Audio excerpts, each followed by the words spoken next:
자, 오늘은 9장 하나님의 새 창조의 역사에 동참하는 새로운 인류로서의 교회입니다.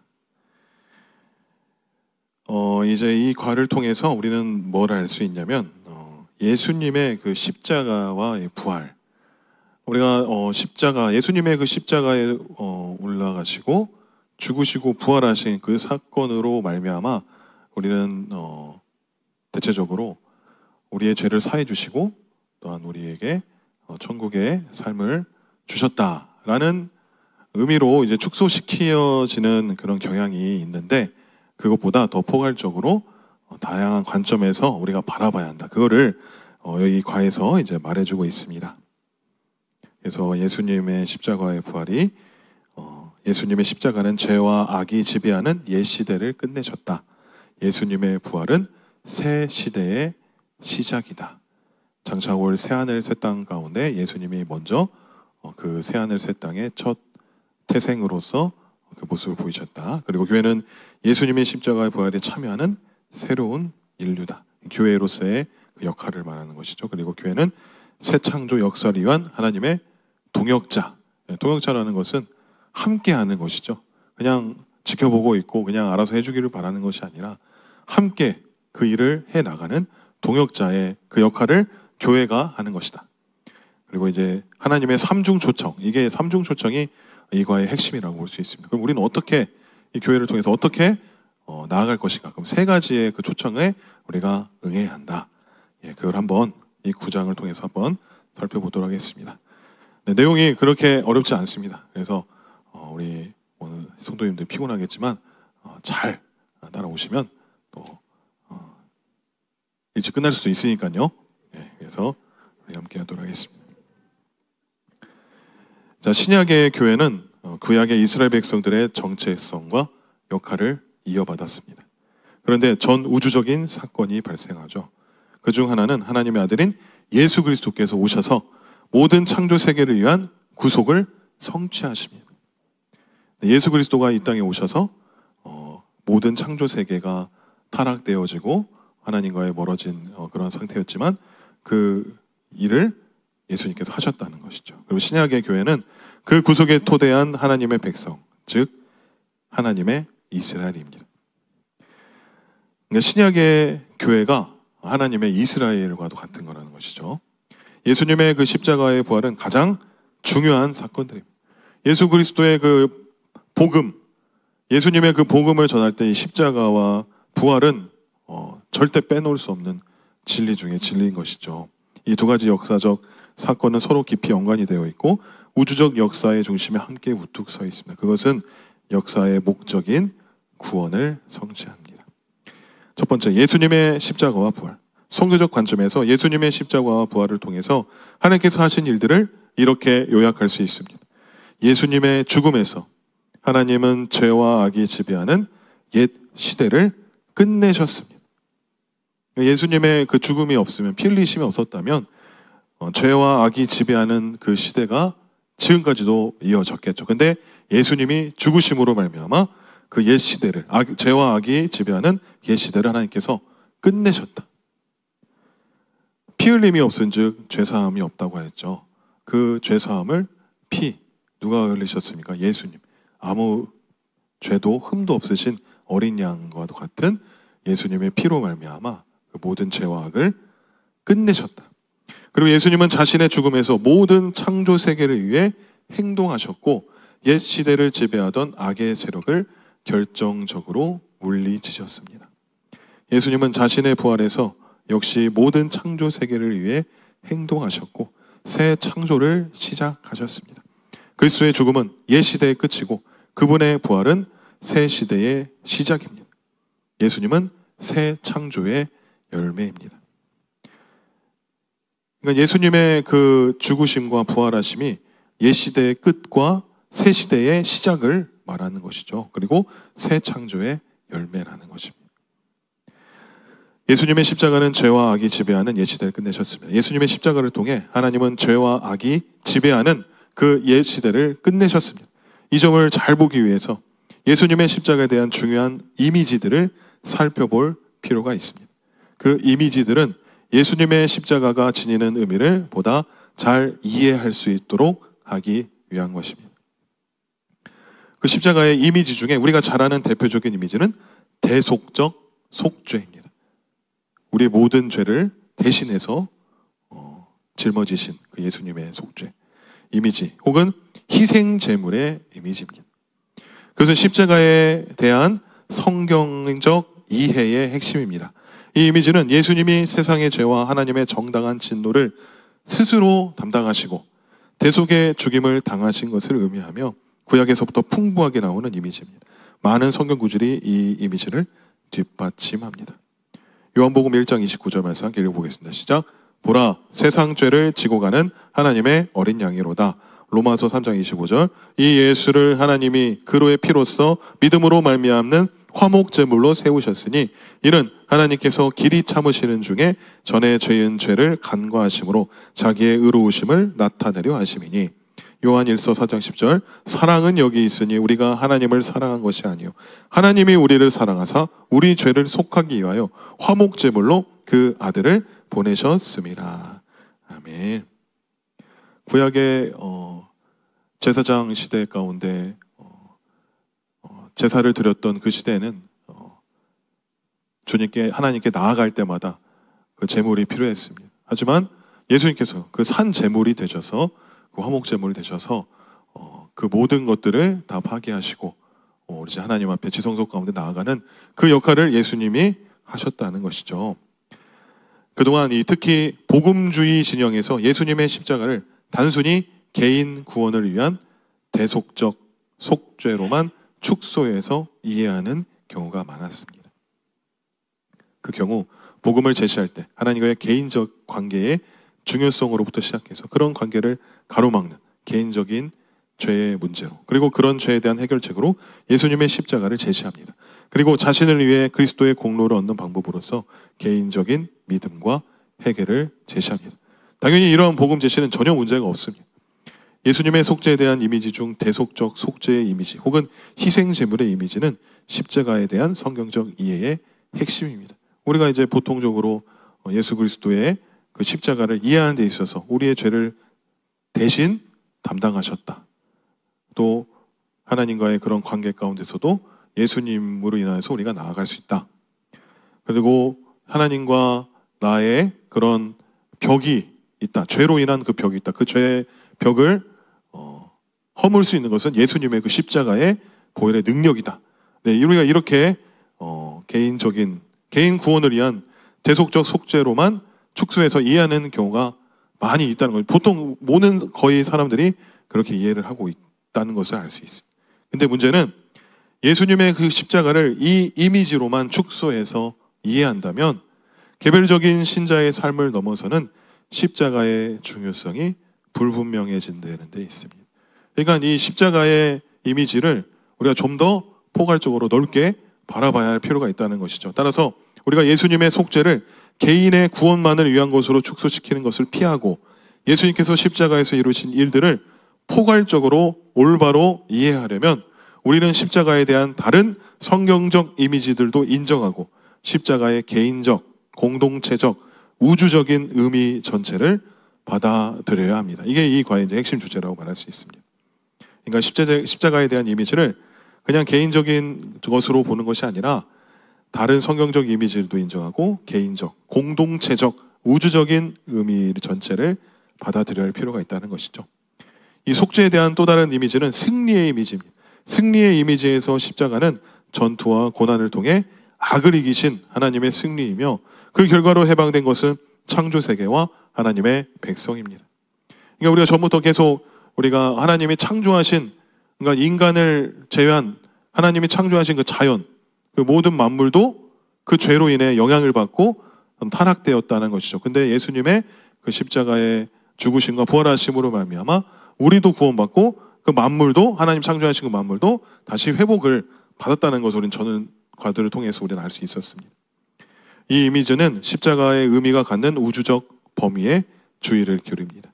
하나님이 십자가에서 거두신 승리는 모든 창조 세계를 오염시킨 죄와 악에 대한 승리입니다.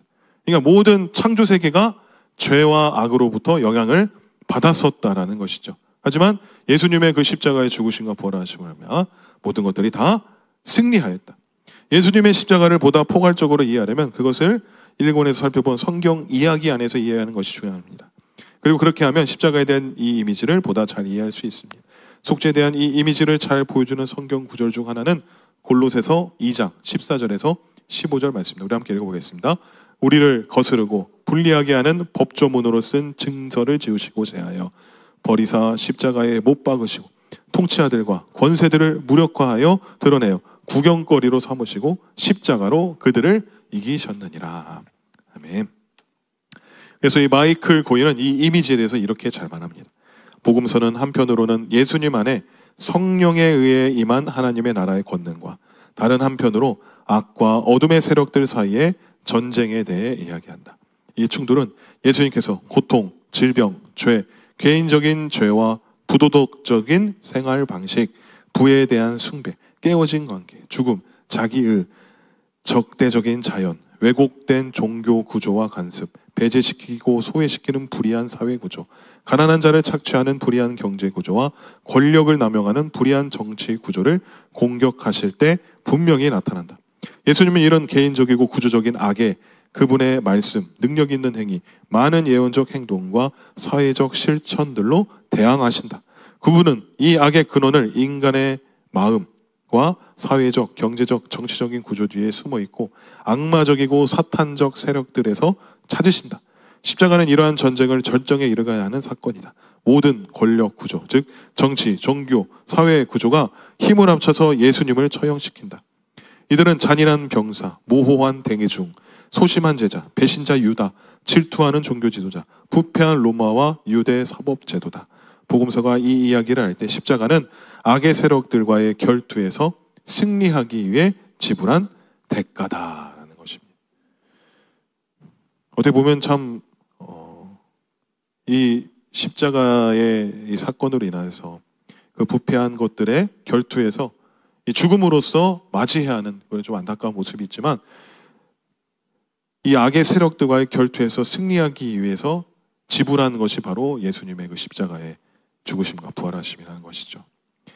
여기서 중요한 사실은 십자가 상에서 하나님 나라가 악을 정복한 것은 강한 힘을 이용해서 무력으로 인해서 맞서 싸워서 승리한 것이 아니라 예수님이 죄의 완전한 공격을 몸소 받으시고 죄의 힘을 소멸시켰기 때문이라는 사실입니다. 앞으로도 살펴보겠지만 이 사실은 우리를 위해서도 매우 중요합니다. 우리도 동일한 방법으로 우리의 소명을 감당해야 하기 때문입니다. 자, 이 말은 우리가 예수님처럼 십자가에 달려야 한다. 우리도 죽음으로 그것을 맞서 싸워야 한다라는 것이 아니라 십자가의 방식으로 그 사랑의 섬김을 통해서 우리가 선교적 삶을 살아야 하는 것을 말하는 것입니다. 네슬리 뉴비기는 말합니다. 역설적인 것은 예수님이 고난과 배척과 죽음의 길, 그 십자가의 길을 걷도록 되어 있었다는 사실입니다. 그는 하나님의 통치의 현존을 증거하되 악의 세력을 압도하는 일이 아니라, 그러니까 물리적인 힘으로 하는 것이 아니라 십자가의 무게를 온 몸에 짊어지는 일을 통하여 그렇게 한다. 그러니까 그 일을 몸소 버티고 그거를 끌고 가셔서 그 일을 하셨다는 거죠. 하지만 패배처럼 보이는 그것을 통하여 오히려 승리를 얻었습니다. 십자가에 죽으신 것이 실패한 것으로, 패배한 것으로 보이지만 결국에는 부활하심으로 말미암아 죄와 죽음에서 승리하셨다는 것이죠. 세상을 타락시키는 악과 죄를 극복하고 패배시킨 것은 바로 고난받는 사랑의 강함입니다. 고난받는 사랑. 그 사랑 때문에 하나님의 어린 양은 죄책과 파괴적인 죄의 세력을 포함하는 세상의 모든 죄를 스스로 담당하신 것입니다. 예수님의 그 사랑에 굉장한 파워죠.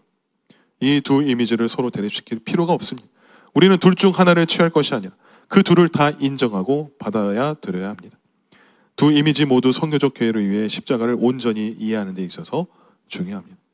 그러니까 우리가 지금 우리 십자가를 이해하는 데 있어서 포괄적으로 봐야 한다는 것 지금 하고 있습니다. 예수님의 그 십자가의 의미를 보다 포괄적으로 이해하고 그 사건들과 교회의 관계를, 그리고 교회의 목적을 보다 포괄적으로 이해하기 위해서 우리는 한 가지 의미를 더 살펴봐야 합니다. 그것은 존 드라이버가 원형적인 이미지라고 부른 이미지입니다. 바울 서신서에 나오는 이 원형적 이미지는 그 이면에 이스라엘의 집단적 개인, 곧 한 사람이 모든 사람의 대표자가 되고 민족의 운명을 짊어진다는 히브리적 개념이 깔려 있습니다. 학자들은 inclusive representative 맞습니까? 예. 라는 용어를 사용해서 그 의미를 사용해요. 포함하고 대표하는, 성경은 예수님을 이러한 대표자로 이야기하고 있습니다. 그래서 바울 서신들은 이러한 이해를 나타내는 언어들로 가득 차 있습니다. 성경은 첫째 사람, 하나님께서 창조하신 첫째 사람이 누굽니까? 아담이죠. 그 아담이 불순종으로 옛 시대를 시작했습니다. 그러니까 죄와 악의 시대, 원죄로 말미암아 타락한 시대를 시작했죠. 첫사람 아담이. 근데 둘째 아담 누구니까? 바로 예수님. 이분이 그분의 순종으로 다가올 시대를 가져오셨다고 기록합니다. 바울 서신에서 육신은 죄의 지배를 받는 세상을 의미하고 영은 하나님의 성령에 의해 이제 회복된 세상을 의미합니다. 옛사람은 옛 시대의 권세 아래 있는 인간의 삶이고 새 사람은 성령의 능력 안에서 변화된 인간의 삶을 나타냅니다. 내가 아직도 육신의 일로 육체의 정욕으로 살아가는 사람은 옛사람입니다. 옛사람은 아담의 후손으로서 그 죄와 악으로 살아가는 사람이고, 내가 예수님의 십자가의 은혜로 말미암아 새 사람이 되었다. 새 옷을 입었다. 변화되었다. 새로운 피조물이 되었다. 이 사람은 이제 새 사람이 되는 것이죠. 그런데 예수님은 단순히 이스라엘만 대표한 것이 아니라 모든 인류, 더 나아가서 모든 창조 세계를 대표하십니다. 다시 말해서 예수님은 모든 사람과 모든 창조 세계를 그분 안에, 하나님 안에 포함하고 그것들을 대표하십니다. 그리고 예수님은 몸소 그들의 운명을 짊어지시고 십자가에서 돌아가심으로 죄, 악, 사탄적 세력과 죽음의 지배를 받는 옛 시대를 끝내십니다. 예수님의 죽음은 옛 시대의 마지막을 의미합니다. 옛 시대의 죄, 악, 사탄, 죽음의 세력은 패배한 적들입니다.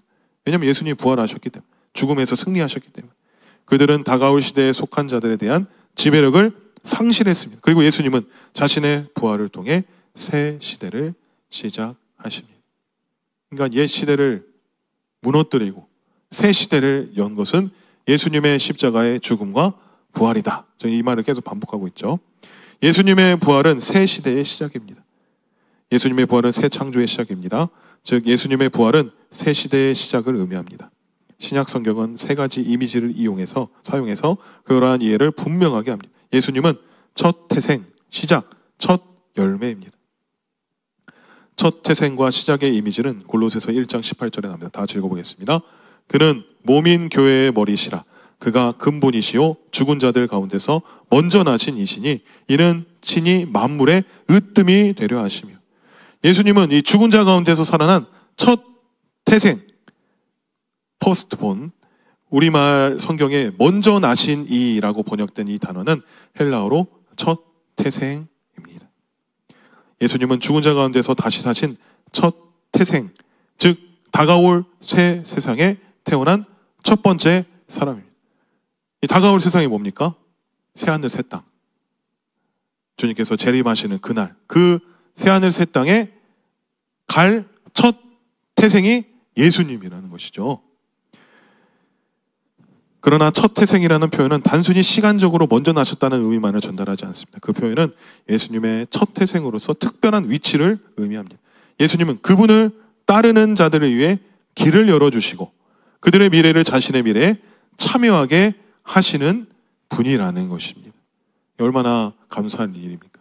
예수님이 첫 태생으로 새하늘 새 땅에 들어갈 자로서 첫 태생으로 나셨는데, 그냥 예수님이 그냥 그렇게 첫 태생에 대한 그런 존재를 넘어서 우리에게 그 길을 갈 수 있도록 열어주시고, 그러니까 그 길을 함께 갈 수 있도록 우리를 손을 잡아주시고, 또한 그들의 미래를 자신의 미래에 참여하게 하신다는 것이죠.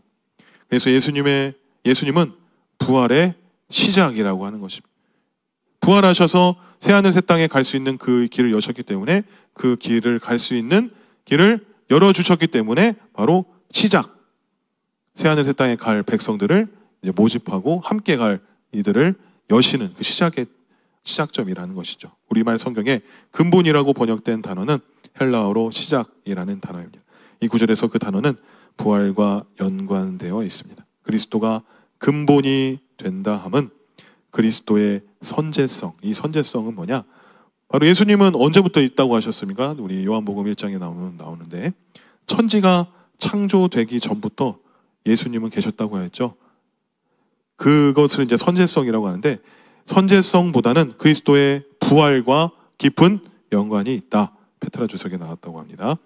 헤르만 리더보스 박사는 영어 단어 비기닝, 그 시작은 성경이 의미하는 중요성을 잘 표현하지 못한다고 말합니다. 이 단어가 의미하는 바는 단지 그리스도가 연대기적인 순서라는 관점에서 처음이었다거나 시작이었다는 것이 아니라 구원의 길을 최초로 열어놓은 선구자였다는 것입니다.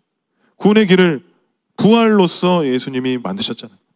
태초에 전부터 있어서 그때 여신 게 아니라 십자가의 죽으심과 부활하심으로 그때 구원의 길을 최초로 열어놓은 선구자의 역할이 더 크다.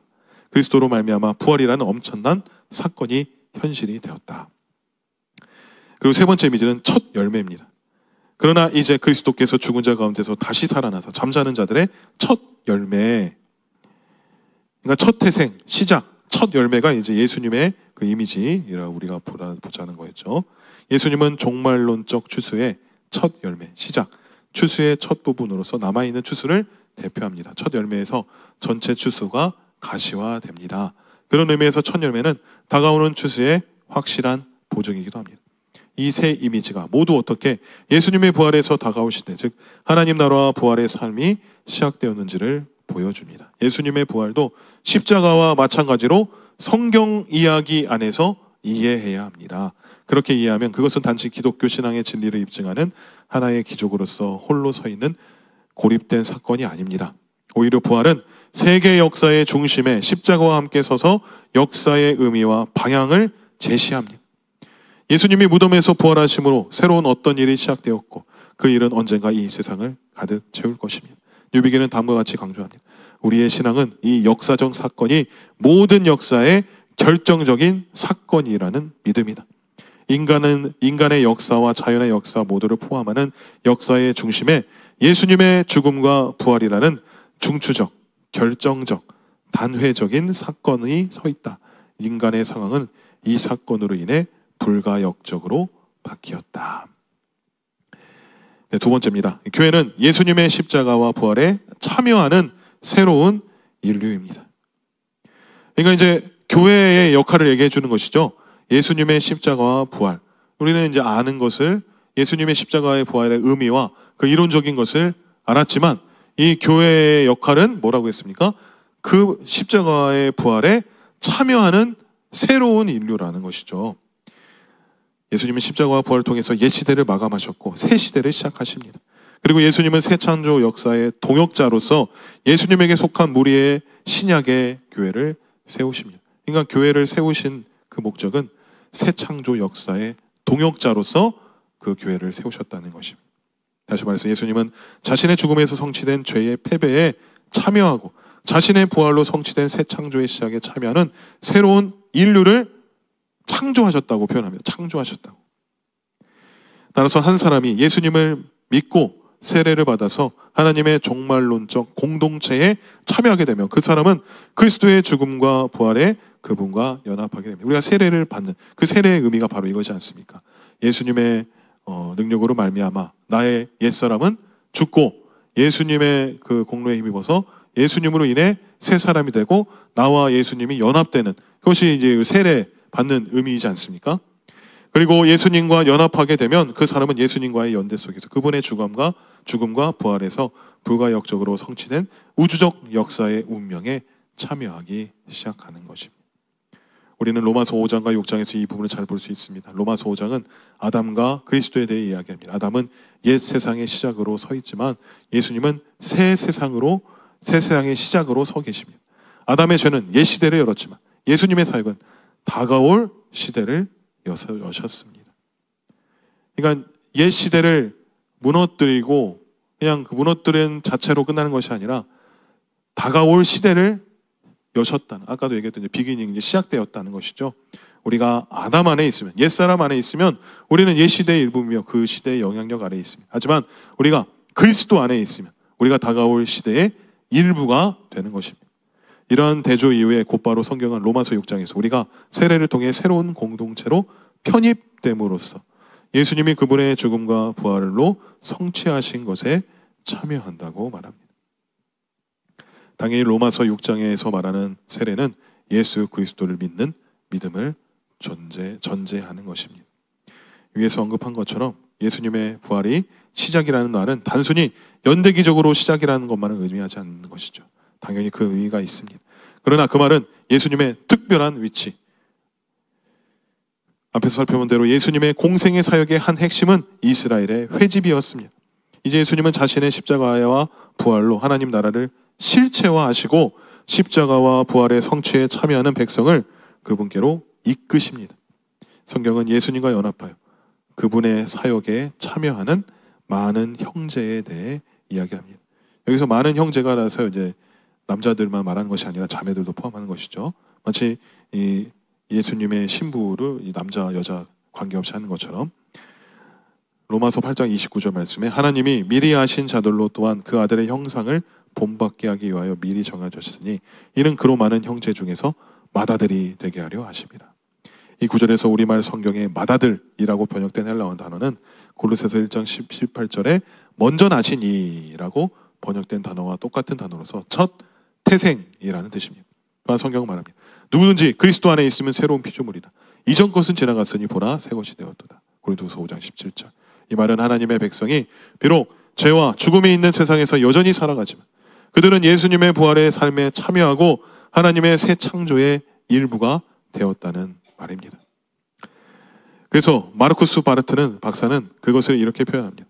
교회는 부활의 능력과 신앙에 살아있는 실증이다. 그렇지 않으면 그것은 하나님의 교회가 아니다. 그러니까 교회는 뭐가 있어야 한다고 하십니까? 부활의 능력과 신앙에 살아있는 실증이 된다는 것이죠. 교회는 이 새 창조의 그 예수님의 부활을 통하여서 시작하신, 또한 그걸 여신, 구체화하신, 실현시키신 그 새 창조의 일부가 되었기 때문에 교회는 그것을 보여주는 실제적인 본보기가 되어야 하는 것이죠. 그렇지 않으면 교회가 아니라는 것입니다. 하나님이 의도하신 교회가 바로 이것입니다. 신약의 교회는 구약의 지성소보다 무한정, 더 위대한 하나님의 임재와 영광의 보물 창고라는 것이죠. 참으로 현재의 내 삶과 내 교회가 처해 있는 상황을 이 말에 비추어 살펴보아야 할 중요한 내용입니다. 그래서 사도 바울은 그의 삶 속에서 그의 삶을 통해서 예수님의 그 놀라운 부활의 생명이 함께하고 있었음에도 불구하고 그토록 그 능력과 생명을 삶에서 더 경험적으로 알기를 추구했던 것 같습니다. 빌립보서 3장 10절에서 11절 말씀, 내가 그리스도와 그 부활의 권능과 그 고난에 참여함을 알고자 하여 그의 죽으심을 본받아 어떻게 해서든지 죽은 자 가운데서 부활에 이르려 하노니. 아멘. 인간 예수님과 그 부활의 권능과 그 고난에 참여함을 알고자 하여 그의 죽으심을 본받아, 예수님의 부활하심과 죽으심에 대해서 참여하고자 하는 그 마음이 있다는 것이죠. 우리 교회가 이제 어떤 교회로 나아갈 것인가, 하나님이 의도하신 교회가 바로 어떤 모습인가, 그것은 바로 부활의 능력과 신앙에 살아있는 실증이 되어야 한다. 그래서 마이클 고이는 그것을 종합적으로 다음과 같이 표현합니다. 교회는 다가올 시대의 능력 안에 참여하는 시작한 사람들, 곧 베커가 말하듯이 새 시대의 여명으로서 교회이다. 교회는 그 자체로 종말론적 지평이고 역사 속에서 하나님 나라의 선취적 발현, 선취적, 이 미리 나타난 것을 말하는 것이죠. 그것은 새 창조의 교두보이며 옛 시대 안에 드러난 새 시대의 표지이다. 이러한 이미지들은 교회를 마지막 아담의 사역에 참여하는 공동체로 이해하도록 돕는다. 교회는 새 인류로서 그 구성원들은 이제 하나님의 나라 시민으로서 살아가고 현재에서 다가올 시대, 히브리서 6장 5절의 그 능력을 경험하며 이미 안식을 누리기 시작했다. 하나님이 의도하신 신약의 교회는 이렇고 신약의 삶은 이건데, 우리가 아직 그런 삶을 누리지 못하고 있다면 하나님이 문제가 있는 것이 아니라 우리에게 문제가 있는 것이죠. 지금의 삶에서 우리가 만족하며 살아가는 것이 아니라 하나님의 역사가 나타나도록 그 실제의 삶을 살아가야 합니다. 그 삶이 어떤 삶이겠어요? 바로 십자가의 복음의 삶인 것입니다. 하나님과의 친밀한 교제 가운데 하나님의 뜻과 비전을 우리가 깨닫고 계시해야 되는 것을 발견하여서 온 삶으로 동참하는 그 삶을 우리가 살아야 한다는 것이죠. 그런데 여기서 한 가지 중요한 것은 하나님께서 그렇게 새로운 창조에 속한 공동체를 세우신다는 것입니다.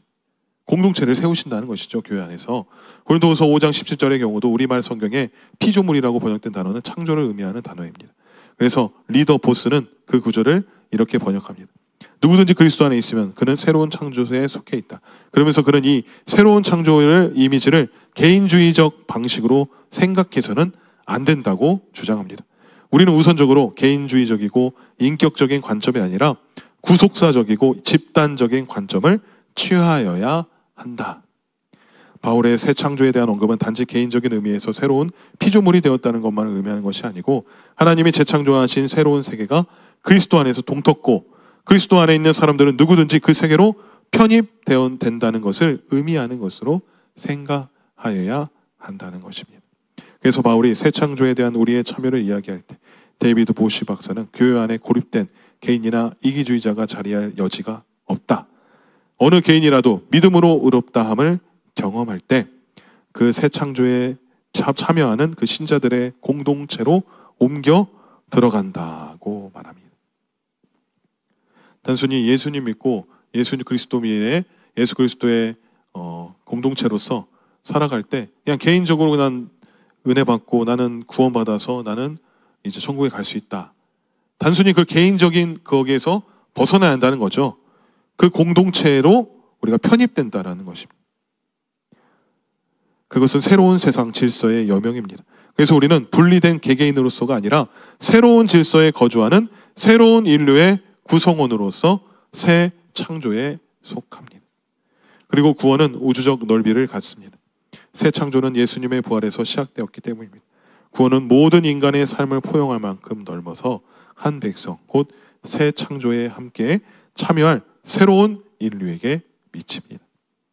당연히 그리스도 안에서라는 말은 개개인에게도 적용될 수 있는 말입니다. 그리스도 안에 있는 개인의 새로운 삶은 동시에 그리스도 안에 새로 세워진 새로운 사회 속에서의 삶입니다. 개인적인 측면과 사회적 측면을 분리시키는 것은 불가능합니다. 그리스도와의 개인적인 연합은 또한 공동체적인 기독교 사회에 편입되는 것을 포함합니다. 그럼에도 불구하고 그리스도 안에 있는 것은 우선적으로 구별된 개인이 그리스도 사역의 은택을 누리는 것을 의미하는 것이 아니라 지금 그분의 사역에 참여하는 새로운 인류의 일부가 되는 것을 의미합니다. 그러니까 교회 안에서의 역할이 굉장히 중요한 것이죠. 그냥 내가 교회 와서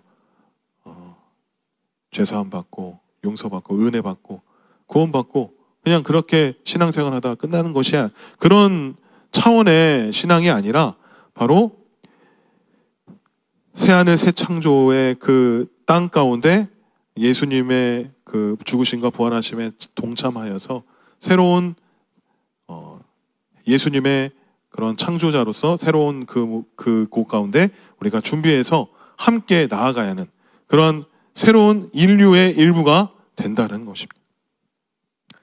그리고 세 번째, 교회는 새 창조 역사를 위한 하나님의 동역자입니다. 신약의 교회는 예수님의 십자가와 부활에 참여하는 새로운 인류로서 하나님의 새 창조 역사의 동역자입니다. 그 성격만 보아도 교회는 본질상 선교적입니다. 이 부분을 톰 라이트가 요한복음 20장을 토대로 잘 설명합니다. 그는 요한복음 20장을 로마서 8장과 함께 성경에서 가장 중요한 두 장이라고 말합니다. 매우 다른 문체와 양식으로 된 이 두 장은 아주 많은 복음을 풍성하고 빽빽하고 꽉꽉 눌러 넘치도록 담고 있기 때문에 때로 이 구절 외에 다른 구절은 영원히 읽을 수 없다는 생각이 든다. 그는 안식 후 첫날이라는 표현이 요한복음 20장의 도입부에 나오고 그것이 나중에 다시 반복된 것은 중요한 의미를 지닌다고 주장합니다.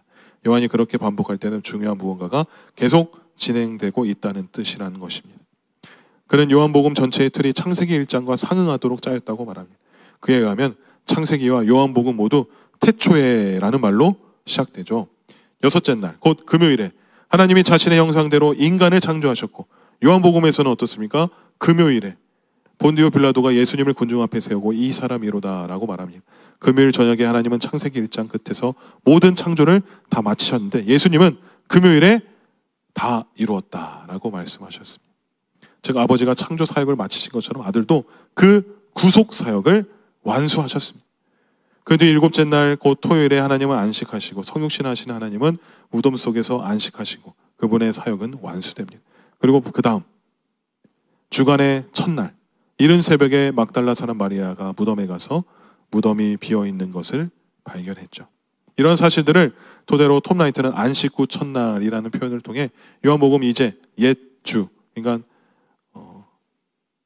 주님의 그 주가 아니고 위크 그 주가 끝났고 바로 이날 즉 예수님이 부활하신 날이 하나님의 새로운 창조 세계의 첫날이라는 사실을 강조하고 있다고 주장합니다. 그러니까 예수님이 부활하신 후에 그 날이 단순히 그냥 부활하셨다 할렐루야 이게 아니라 바로 하나님의 새로운 창조 세계의 날이라는 것을 말하는 것이죠.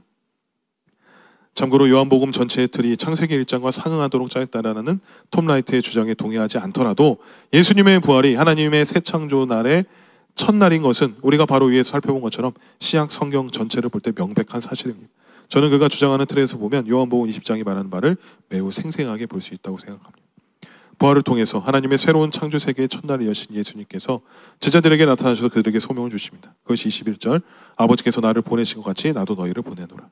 따라서 이 예수님의 명령은 예수님께서 부활을 통해 첫날을 여신 하나님의 새 창조의 역사를 위해 제자들을 보내시는 것입니다. 그리고 그 일은 오직 성령의 능력으로만 감당할 수 있기에 예수님은 그에게 성령을 주십니다. 이 말씀을 하시고 그들을 향하사 숨을 내쉬며 이르시되 성령을 받으라. 우리의 소명에 대한 얼마나 생생한 표현입니까? 톰 라이트는 말합니다. 우리가 알듯이 후기 근대주의 문화 속에서 설교자와 신학자들이 부활절 이야기의 요점이 지난주의 실품이 끝나고 행복한 결말을 제공하는 것이 아니라 사후의 삶과 같은 것이 존재한다는 것을 우리에게 확신시키는 일이라고 상상한 것은 너무나도 손쉬운 일이다. 그러나 요한이 말하는 내용은 우리가 현재와 미래에 수행할 교회 생활이나 증언보다 훨씬 더 강하고 많은 관계가 있다. 그는 부활이 하나님의 새로운 창조 세계의 시작이며 그래서 우리가 해야 할 일이 있다고 주장하는 것이다. 아버지의 완성된 창조 사역과 아들의 완성된 구속 사역은 결국 성령의 지속적인 선교 사역을 통해 직접적으로 나타난다. 이것이 19절 요한복음 20장 19절의 이후의 말씀의 핵심 내용이다. 더 나아가서 톰 라이프가 제시한 이 초기 교회에 일어난 유대인들의 부활 신앙으로부터 변형 중 하나가 이 점을 잘 보여줍니다. 우리는 1권에서 1세기 당시 죽은 자의 부활을 믿는 사람들은 오직 유대인들 뿐이었다는 사실을 살펴보았습니다.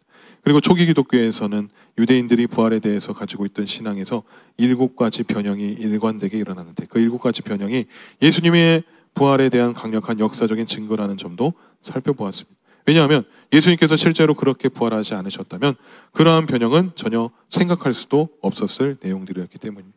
그중 그가 제시한 5번째 변형이 교회의 소명과 관련한 이 부분을 매우 잘 정리하고 있기에 여기에 그대로 인용합니다. 다시 말하지만 이 내용은 초기 교회가 일관되게 믿었던 내용입니다. 초기 기독교인들은 부활이 예수님과 함께 시작되었고 마지막 날 최종적 부활에서 완성되리라고 믿었기 때문에 그들은 하나님께서 자신들을 성령의 능력으로 하나님과 함께 일하도록 부르셨다고 믿었다. 개인의 삶과 정치적 삶에서 또 자신들의 사명과 거룩함에 있어서 예수님의 성취를 실행하고 그럼으로써 최종적 부활을 기대하며 살도록 부르셨다고 믿었다. 그냥 하나님이 종말을 시작하신 것이 아니라 만약에 메시아이신 예수님이 인격으로 친히 임한 종말이고 하나님의 미래가 현재에 임한 분이시라면 예수님께서 속하고 예수님을 따르는 사람들 그리고 성령의 능력을 입은 사람들은 자신들이 할 수 있는 한 미래의 관점에서 현재를 변화시키는 책임을 맡고 있다고 믿었다.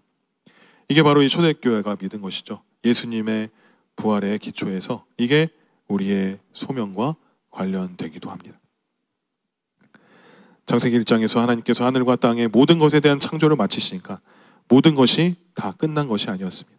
하나님은 사람을 창조하시고 하나님의 호흡을 불어넣으셔서 그들을 생명으로 만드시고 그들을 하나님의 지속적인 창조의 역사를 위한 동역자로 세우셨습니다. 아담과 하와가 지냈던 에덴 동산에서의 삶을 보면 우리가 알 수 있죠. 물론 이제 선악과를 먹음으로써 타락으로 말미암아 에덴 동산에 쫓겨났지만, 그 전에 하나님이 그 모든 것들을 창조하시고 그 인간을 위해, 사람들을 위해 창조하신 모든 것을 아담과 하와가 누릴 수 있도록 하신다는 것은 하나님이 창조하신 그 모든 것들을 관리자로서, 또한 하나님의 그 일들을 함께 할 수 있는 동역자로서의 그런 삶을 세우셨다는 것이죠. 마찬가지로 예수님께서 하나님의 새로운 창조 세계를 여시고 제자들에게 숨을 내쉬며 성령을 주시고 그들을 하나님의 새 창조 역사를 위한 동역자로 세우십니다. 그러니까 하나님이 창조하시고 아담과 하와를 통해서 동역자로 세우셨듯이 예수님이 부활로 말미암아 새로운 세계를 창조하시고 또한 우리에게 생명을 불어넣으셔서 성령을 부어주셔서 우리를 동역자로, 교회를 동역자로 세우셨다는 것입니다. 이것이 바로 교회의 소명입니다. 얼마나 놀라운 소명입니까? 그리고 얼마나 생생한 극적인 표현입니까? 다시 톱나이트입니다. 이곳이 우리가 시작하는 지점이며 젊었거나 늙었거나 평신도이거나 성직자이거나 어떤 전통에 서 있든 상관없이 우리 모두 출발해야 하는 지점입니다. 부활이 제시하는 믿음과 사랑의 메시지가 없었다면 우리는 아무것도 아니다. 그러나 이 메시지와 함께 세상은 지도에 표시되지 않고 낯설고 새로운 땅으로, 가능성과 도전으로 가득한 땅으로 우리 앞에 활짝 열린다. 제자들은 잠긴 방 안에 머물러 있어서는 안 된다. 예수님은 다시 말씀하신다. 너희에게 평강이 있을지어다. 아버지께서 나를 보내신 것 같이 나도 너희를 보내노라. 창세기를 다시 반복하는 것처럼 그분은 제자들에게 숨을 내쉬며 말씀하신다. 성령을 받으라. 이 한 구절 안에 교회의 사명이 모두 담겨 있다. 아버지께서 나를 보내신 것 같이 나도 너희를 보내노라. 이 소명의 범위 또한 모든 창조 세계를 포함합니다. 예수님의 그 십자가를 통한 구속이 그렇고 부활을 통한 새 창조 세계가 그렇기 때문입니다. 예수님의 부활이, 그런 부활이야말로 새 창조의 첫날이 밝은 것을 의미하고 예수님의 부활은 바로 우리의 부르심의 출발점이라는 것입니다. 자, 네 번째가 이 하나님의 삼중 추천입니다. 이게 이제 우리에게 말씀하시는 이 과의 가장 핵심적이라는 것을 볼 수 있습니다. 우리가 그럼 어떻게 해야 하는 것인가? 예수님의 그 십자가와 부활을 토대로 한 우리의 정체성과 소명을 올바로 이해할 때 레슬리 뉴비긴이 각 사람을 향한 하나님의 초청을 삼중적인 것으로 표현한 것은 참 잘한 것으로 생각합니다. 앞에 6장에서 우리는 그 삼중 초청을 간단히 살펴본 적이 있습니다. 그것은 첫째, 하나님과의 인격적인 관계에 들어가는 것이고, 둘째, 인격적인 교제와 포괄적인 선교가 실제인 공동체에 합류하는 것이고, 셋째, 세상을 위한 그분의 목적에 참여하는 것입니다. 그것은 당연히 값비싸고 포괄적인 순종의 행동 양식에 대한 헌신을 포함합니다. 특히 그가 성경의 권위의 본질에 대한 가장 명확한 암시라고 부르는 요한복음 15장 15절에 그 세 가지 초청이 아름답게 표현되어 있다고 말합니다. 우리 다 같이 함께 읽어보겠습니다. 시작. 이제부터는 너희를 종이라 하지 아니하리니 종은 주인이 하는 것을 알지 못함이라. 너희를 친구라 하였노니 내가 내 아버지께 들은 것을 다 너희에게 알게 하였음이라. 예수님은 하나님의 성품과 목적에 대한 가장 완전한 계시를 체현하시는 분이십니다. 그분은 자신의 작은 제자들 공동체와 아버지와 그분의 목적을 계시하시면서 그분을 불러 자신과 친밀한 교제에 들어가도록 하십니다. 그분은 그들을 자신의 친구들이라 부르십니다. 그들은 여러 가지 과업을 수행하도록 요구받는 종이 아닙니다. 오히려 그들은 친구인데 아버지가 하고 계시는 것을 예수님께서 그들에게 친히 말씀해 주시기 때문입니다. 그들은 거대한 이야기에 대해 귀띔을 듣고 그분이 하시는 일에 참여하도록 벗들의 공동체에 인격적으로 초청을 받았습니다. 이 초청은 그들을 믿음, 사랑, 순종으로 부릅니다. 그분과 함께 있어 그분을 알라는, 그분을 친구로 사랑하는, 더 나아가서 그분의 선교에 함께하라는 소원입니다. 이 종은 그냥 주인이 하라는 대로 아무 생각 없이 그냥 시키는 대로만 하면 됩니다. 왜 하는지, 왜 중요한지, 이걸 하면서 뭐가 되는 거지라고 생각 안 해도 돼요. 그냥 주인이 하라고 하는 것만 하면 되는 겁니다. 그게 종의 역할이죠. 하지만 친구는 어떻습니까? 친구는 그 친구에게 정말 이 각별한 친구들은 모든 것을 서스름 없이 다 털어놓지 않습니다. 그리고 그 뜻과 그 의도를 다 알려주고 설득하고 또 그를 초청하는 것이죠. 한마디로 친밀한 교제가 가능한 관계가 바로 친구라는 것이죠. 그것을 하나님께서 우리에게 친구로 부르시고 예수님은 우리에게 친구가 되셨다고 했다는 것이죠. 아울러 우리는 여기서 동일한 요한복음 15장이 말하는 포도나무의 삶이 하나님의 새 창조의 역사에 동역자로 동참하는 선교적 삶의 핵심적인 방법이기도 한 것을 분명하게 볼 수 있습니다. 포도나무의 삶은 크게 두 가지 요소로 이루어져 있습니다. 하나는 하나님과의 친밀한 교제이고 다른 하나는 하나님의 행하심을 보고 우리의 온 삶으로 동참하는 삶입니다. 우리가 이제 귀에 피딱지가 나도록 들었던 말이죠. 그 둘은 동전의 양면처럼 같이 갑니다. 예수님이 먼저 그 삶을 사셨습니다. 예수님의 그 모든 말씀과 능력의 행위가 모두 그 삶에서 나왔습니다. 그리고 예수님은 우리에게 정확하게 동일한 삶을 살라고 말씀하십니다. 하나님과의 친밀한 교제, 예수님이 초청하신 가운데 동참함으로 말미암아 온 삶으로 순종하며 동참하는 것. 뉴비기는 삼중 초청에 대해서 말하면서 우리가 앞에서 살펴본 대로 예수님을 하나님 나라에서 분리하면 문제가 생긴다고 주장합니다. 그러면서 그는 20세기 교회에서 예수님과 하나님 나라가 분리되었다고 생각합니다. 복음주의자들은 그들의 복음에서 예수의 인격을 강조하지만 그분이 선포하신 하나님 나라는 도외시했고 그래서 하나님의 초청은 인격적 관계로 축소되었습니다. 반면에 초교파주의 전통은 하나님 나라 선교의 폭을 강조하면서 그에 따라 사회적, 경제적, 정치적, 문화적 쟁점들에 대한 관여를 강조했지만 예수님과의 인격적인 관계는 도외시했습니다. 그 결과 선교는 그저 또 다른 사회 프로그램이나 정치운동이 되었습니다. 뉴비긴에게 복음은 예수님을 믿고 따르고 사랑하고 순종하라는 초청이고 이는 그분의 하나님 나라 공동체에 들어가는 것과 그분의 포괄적인 선교에 대한 값비싼 참여를 의미하는 것입니다. 복음은 뭐라고 했습니까? 예수님을 믿고 따르고 사랑하고 순종하라는 초청이고 이는 그분의 하나님 나라의 공동체에 들어가는 것이고 또한 그분의 포괄적인 선교에 대한 값비싼 참여를 의미한다고 했습니다. 이렇게 마일클 고인은 뉴비긴의 삼중 초청 주장의 배후에 회심 개념에 대한 오랜 숙고가 있었다고 합니다. 그에 의하면 회심의 주제가 선교학 진영들에서 초미의 쟁점이었던 1960년 동안 뉴비긴은 회심의 본질의 주의에 집중했습니다. 그 당시 경건주의와 복음주의 전통은 신앙을 통해 하나님을 알게 되는 개인들의 인격적 차원을 강조했습니다. 초급파주의 전통의 관심은 회심의 사회적 차원들, 즉 공적 광장에서 경제, 사회, 정치 권력들과 벌이는 값비싼 교전에 있었습니다. 반면에 동방 정교의 전통은 둘 다에 만족하지 못했는데 교회가 도외시되었기 때문입니다. 그들에게 회심은 교회로 통합되는 것을 의미했습니다. 뉴비긴은 이 세 가지 관심사 모두에 대한 강력한 보증이 성경에 있는 것을 보았습니다. 그래서 뉴비긴에게 하나님의 초청은 인격적입니다. 우리는 예수를 믿고 사랑하고 따르고 그분과의 관계가 들어가도록 그리고 그분에게 우리의 충성을 바치도록 부르심을 받습니다.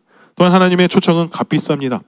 우리는 세상을 향한 예수의 선교에 함께하도록 그분의 나라에 대항하는 권세들을 도전하는 일에 포괄적이고 값비싼 순종을 하도록 소환됩니다. 마지막으로 하나님의 초청은 공동체적입니다. 그것은 세례를 받고 공동체에 합류하는 초청인데 그 공동체는 예수를 따르면서 그분을 아는 공동체이며 그분의 선교에 참여하면서 인간 삶의 모든 영역에서 값비싼 순종을 나타내는 공동체입니다. 이것이 복음 안에서 모든 사람에게 발행된 초청장입니다. 우리는 이 삼중 초청을 이해해야 될 줄로 믿습니다. 단순히 예수님을 믿으면 죄 용서받고 구원받는 그 정도에서 멈추는 것이 아니라 예수님과의 인격적인 관계와 예수님께 대한 헌신, 사랑, 순종이 포함하는 것이 바로 올바른 관계인 것이죠. 이것이 배제된 그냥 입으로만 말하고 단순한 지적인 그 한두 마디의 고백 그것을 말하는 것이 아닌 삼중 초청인 것입니다. 이로써 하나님 새 창조 역사에 동참하는 그 교회의 소명 이런 전도가 활성되려면 바로 초대교회를 우리가 보서 배워야 되는 것입니다. 하지만 요즘은 어떻습니까? 신앙부터가 너무 이해가 왜곡되고 교회에 대한 이해도 요새는 신앙마저도 소비재처럼 되어버렸습니다. 죄 용서받고 구원받기 위한 수단으로 마음이 꿀꿀할 때 위로받기 위한 그런 수단으로 이렇게 돼버리니 예배만 하더라도 자기가 필요할 때 필요한 방법으로 자기의 필요만 채워지면 되는 시기로 변질되어져 있습니다. 이거 완전히 신앙적으로 성경적으로 떠난 것이죠. 그걸 신앙으로 생각하는 자들도 많이 있습니다. 그래서 우리가 이러한 삼중 초청을 분명하게 인식하고 정확하게 우리가 이해를 하여서 그 일들을 할 수 있도록 성령님을 의지하여서 또 하나님과의 친밀한 가운데 또 하나님의 그 초청 가운데 온 삶으로 동참할 수 있는 저와 여러분들이 되기를 주님의 이름으로 간절히 축원합니다. 아멘.